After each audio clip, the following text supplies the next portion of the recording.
Hello listeners, आज मैं आपके लिए लेकर आई हूँ महादेवी वर्मा की पुस्तक अतीत के चलचित्र की एक कहानी जिसका नाम है बदलू। बदलू अपने बेडौल घड़ों का निर्विकार निर्माता भी था और अष्टावक्र जैसी रूपरेखा वाले बच्चों का निश्चित विधाता भी। न कभी निर्जीव मिट्टी की सजीव विषमता ही उसका ध्यान आकर्षित कर सकी और न सजीव रक्त मांस की निर्जीव गुरुता ही उसकी समाधि भंग करने का सामर्थ्य पा सकी। मैंने उसे सदा एक ओर कच्चे पक्के टूटे पूरे बर्तनों के ढेर से और दूसरी ओर मैले कुचैले नंगे दुबले बच्चों की भीड़ से घिरा हुआ ही देखा।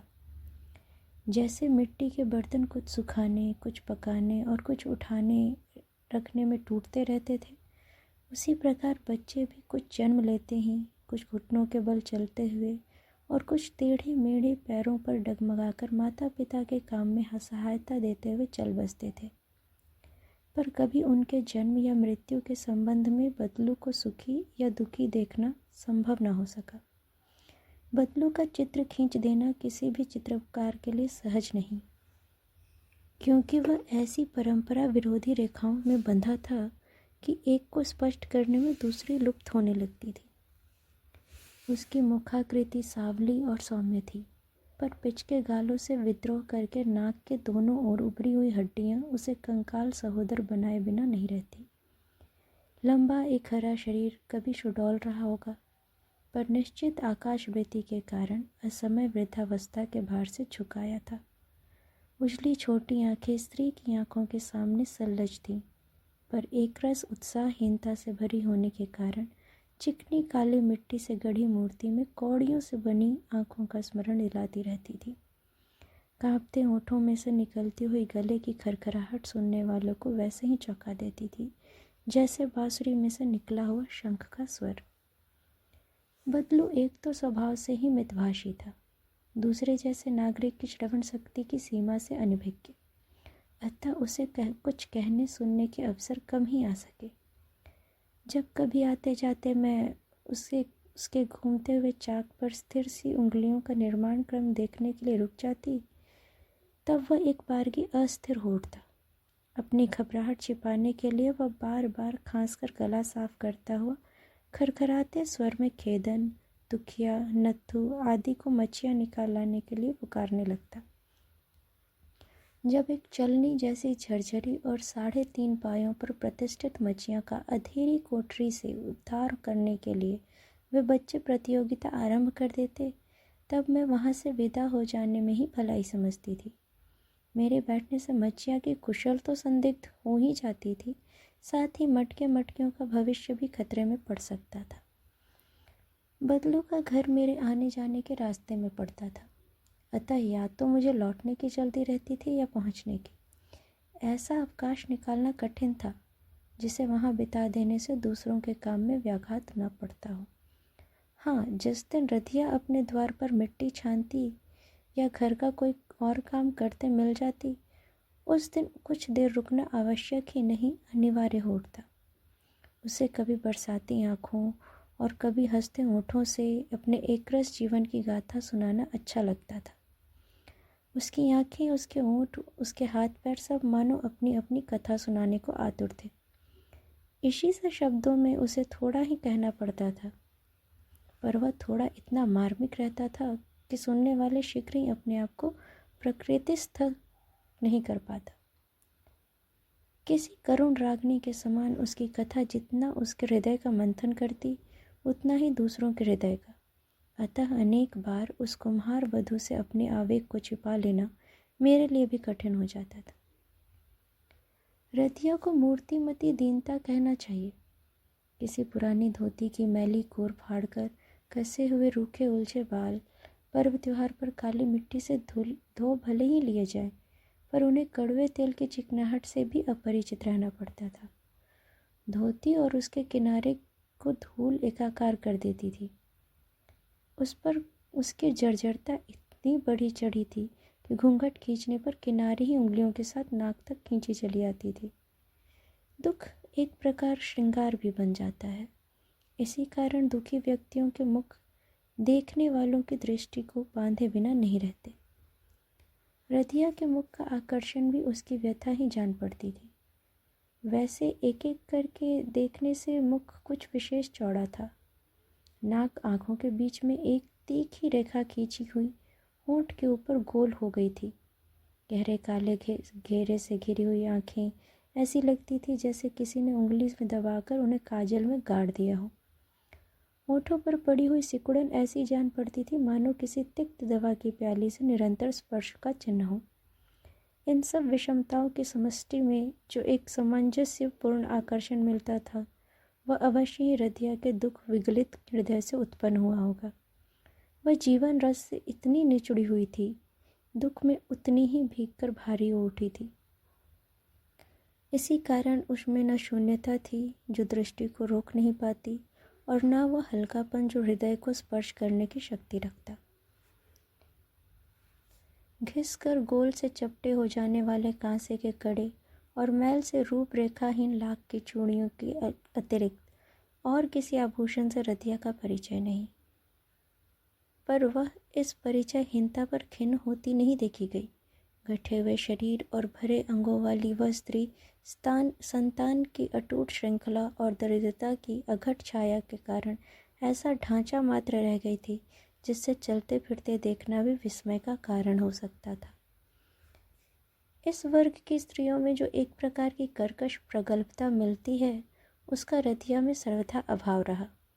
संभवतः इसी कारण मेरी उदासीनता का कुतूहल में और कुतूहल का सम्मान में रूपांतरित होना अनिवार्य हो गया। बदलू के प्रति उसका स्नेह गंभीर और इसी से कोलाहलहीन था। न वह कभी घर की, बच्चों की और स्वयं उसकी चिंता करता देखा गया, और न रधिया के मुख से उसके गोबर गणेश पति की निंदा सुनने का किसी को सौभाग्य प्राप्त हो सका। रधिया को विश्वास था कि उसका पति कुंभकार शिरोमणि और अच्छा कलावत है, केवल लोग उसकी महानता से परिचित नहीं। सवेरे उठकर कभी मक्का, कभी जुनरी, कभी बाजरा और कभी जौ चना पीसकर रधिया जिस कठोर कर्तव्य का आरंभ करती, उसका उपसंहार तब ही होता था जब टिमटिमाते हुए दिए के धुंधले प्रकाश में या फुलझड़ी के समान पल भर जलकर बुझ जाने वाले सिरकियों के उजाले के सहारे कुछ उनिंदे और कुछ रोते बच्चों में सवेरे की रोटी पट चुकती। बच्चे जीवित थे 5, पर उनकी संख्या बताते समय रधिया उन्हें भी गिनाए बिना नहीं रहती जो स्मृति शेष रह गए थे। मृत 3 बच्चों की चर्चा जीवितों के साथ इस प्रकार घुली मिली रहती थी कि सुनने वाला उन्हें जीवित मानने के लिए बाध्य हो जाता। अंतर केवल इतना ही था कि मृत तो कहानी के नायकों के समान केवल कहने सुनने योग्य वायवी स्थिति में जीवित थे, और जीवित अपने कलावंत पिता और मजदूरन माँ के काम में सहायता देते देते मर जाते थे। मिट्टी खोदने से लेकर हाट में बर्तन पहुँचाने तक वे अपने दुर्बल नग्न शरीरों को उतना ही उपयोग करते थे जितने से उनके प्राणों को शरीर से संबंध विच्छेद न करने का बहाना मिलता रहे। सबसे छोटा 4-5 वर्ष का नत्थू भी जब अपने बड़े पेट से 10 गुनी मटकी को सर पर लाद कर टेढ़े मेढ़े सूखे पैरों पर अकड़ता और हटिया जाने का उत्साह दिखाता, तब न उसके पुरुषार्थ पर हंसी आती और न रोना। बर्तनों के बेचने से पूरा नहीं पड़ता, अतः अपने जन्मजात व्यवसाय से जीविका की समस्या हल न होती देख रधिया आसपास के खेतों में काम करने चली जाती थी। कभी कभी उसके खेत से और बदलू के हाट से लौटने तक छोटे छोटे जीव बाहर के कच्चे चबूतरे पर या उसके नीचे धूल में जहाँ तहाँ लेटकर बेसुध हो जाते। रधिया जब लौटती तब उन्हें भीतर पुरानी मैली धोती के बिछौने पर एक पंक्ति में सुला देती। उस परिवर्तन क्रम में जो जाग उठता, उसे छींके पर धरी हंडिया में से निकालकर मोटी रोटी का टुकड़ा भेंट किया जाता था, और जो सोता रहता उसे स्नेह भरी थपकियों पर ही रात बितानी पड़ती। बदलू भी उस हंडिया से प्रसाद का अधिकारी था, पर इस सीमित अन्नकोश की अन्नपूर्णा को कब से नींद से अपने एकादशी व्रत का पारायण नहीं करना पड़ता, यह जान लेना कठिन होगा। विचित्र ही थे दोनों। पति भोजन नहीं जुटा पाता, वस्त्र का प्रबंध नहीं कर सकता और बच्चों के भविष्य या वर्तमान की चिंता नहीं करता, पर पत्नी को उसके दुर्गुण ही नहीं जान पड़ते। असंतोष का कोई कारण ही नहीं मिलता। रधिया के किसी बच्चे के जन्म के समय कोई कोलाहल नहीं होता। छोटे लक्की का जिस रात को जन्म हुआ उसकी संध्या तक मैंने रधिया को बड़ा घड़ा भरकर लाते देखा। घड़ा रखकर उसने मेरे लिए वही चिर परिचित 3.5 पायों वाली मच्छियाँ निकाल दी। उस पर बहुत सतर्कता से अपना संतुलन करती हुई मैं जब बच्चों से इधर उधर की बातें करने लगी तब रधिया ने अपने धारहीन हंसिए को चबूतरे के नीचे पड़े पत्थर के टुकड़े पर खिस कर धोना आरंभ किया।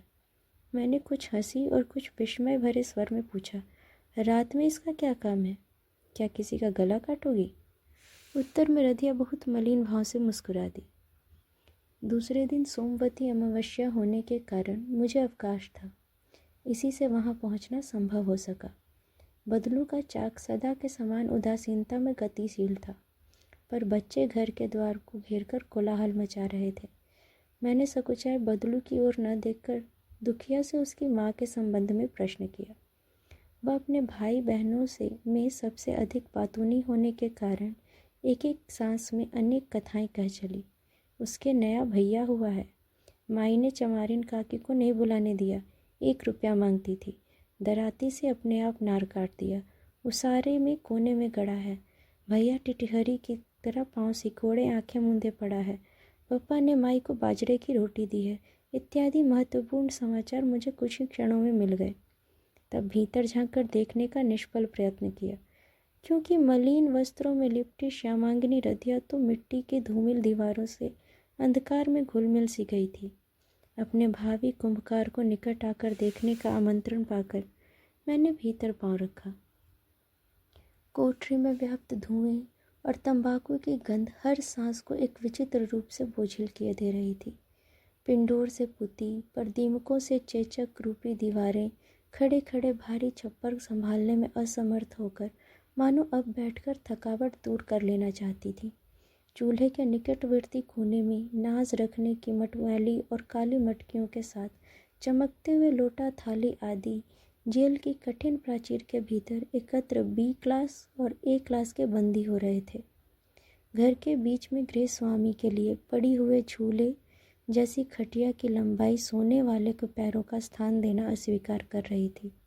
दीवार में बने गड्ढे जैसे आले में न जाने कब से उपेक्षित पड़ा हुआ धूल धूसरित दिया मानो अब अपने नाम की लज्जा रखने के लिए ही 1 इंच भर बत्ती और 2 बूंद तेल बचाए हुए था।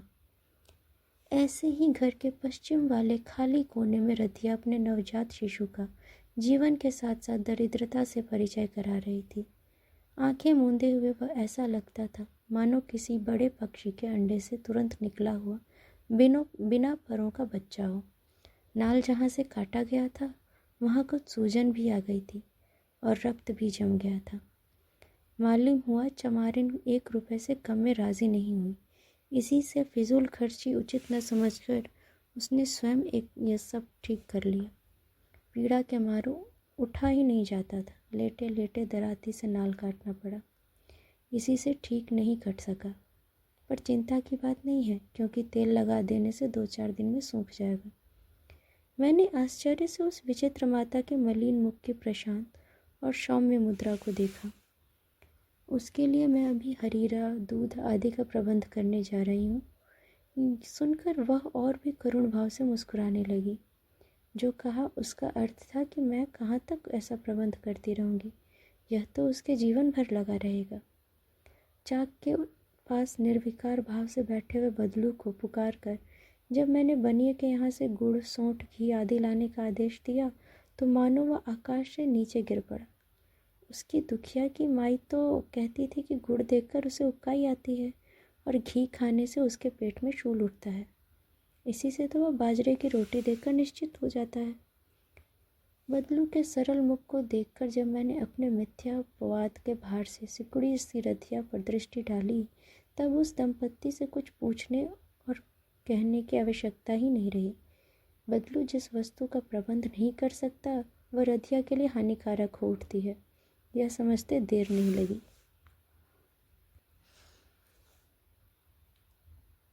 पर अपने इस दिव्य ज्ञान को छिपाकर मैंने सहज भाव से कहा, जो सब स्त्रियां खाती हैं वह दुखिया की माई को भी खाना पड़ेगा, चाहे उबकाई आवे चाहे शूल उठे। उस घर में संतान का जन्म जैसा आडंबरहीन था मृत्यु भी वैसी की कोलाहलहीन आती थी। मूलिया तेज बुखार में इधर उधर घूमती ही रही। जब चेचक के दाने उभर आए तब भाई ने पकड़कर अंधेरे कोने में टूटी खटिया पर डाल दिया। लट से घर बुहारना, नीम पर देवी के नाम से जल चढ़ाना आदि जो कर्तव्य रथिया के विश्वास और शक्ति के भीतर थे, उनके पालन में कोई त्रुटि नहीं हुई। पर चौथे दिन उसने परम धाम की राह